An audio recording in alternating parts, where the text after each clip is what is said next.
সূত্র চিন্তা করলে এক আয়াত যেটা ওয়াহাইদনা ইলা ইব্রাহিমা ওয়া ইসমাঈলা আন তাখিরা বাইতুল তাইফিনাল আলাকিফিনা ওয়া রুক্কান সুজুদ।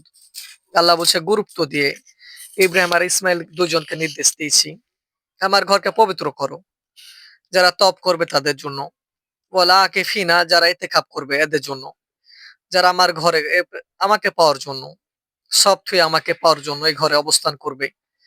বান্দা সবার বাইতুল্লাহতে যেতে পারবে না, কিন্তু সব ঘরের বাইতুল্লাহর সাথে সব মসজিদের যোগাযোগ আছে না নাই?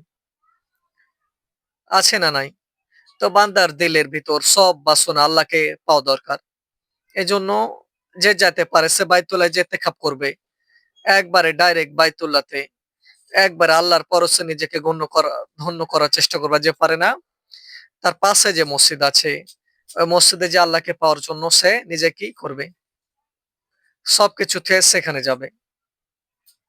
এই যে তাহলে ইতিকাফের বিষয় আল্লাহ কত উচ্চ ভাষায়, কত মানে মায়ার সাথে, গুরুত্বের সাথে আল্লাহ তাআলা ইব্রাহিম এবং ইসমাইল আলাইহিস সালাম যারা আল্লাহর কাছে সবচেয়ে প্রিয় এদেরকে বলছে বাইতুল্লাহ সাফ করো, পবিত্র করো। কাদের জন্য? ওই যে আমার প্রিয় বান্দারা আসবে এদের জন্য।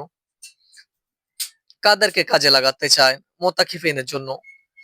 ইব্রাহিম আলাইহিস সালাম এর মতো যার ব্যাপারে আল্লাহ ঘোষণা দিয়েছে ওয়াত্তাখাযাল্লাহু ইব্রাহিমা খালিলা, আমি ইব্রাহিমকে আমার প্রিয় বানিয়ে নিয়েছি। তাকে বলছে তুমি বাইতুল্লাহ সাফ করো। ইসমাইল আলাইহিস সালাম যিনি রাসূলুল্লাহ সাল্লাল্লাহু আলাইহি সাল্লামের বংশের ঊর্ধ্বের পুরুষ, একবারে সাফ করো, আমার আমার লোক আসবে আমাকে পাওয়ার জন্য, এদের জন্য সাফ করো। তো এতেকাপ কত প্রাচীন, এতেকাপের টার্গেটটা কি থাকবে?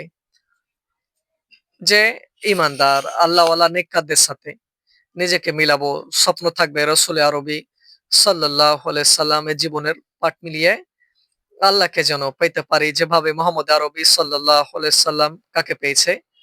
আল্লাহ তাআলাকে। এখন আল্লাহকে পাওয়ার জন্য আবেগ নিয়ে গেছে, আবেগ নিয়ে যাওয়ার জন্য আল্লাহ তাআলা নৈকট্য অর্জন করা যে কাজগুলো দরকার, এই কাজগুলো আপনি যদি না করেন, দেখেন একটু এতেকাফের পরে যে শব্দ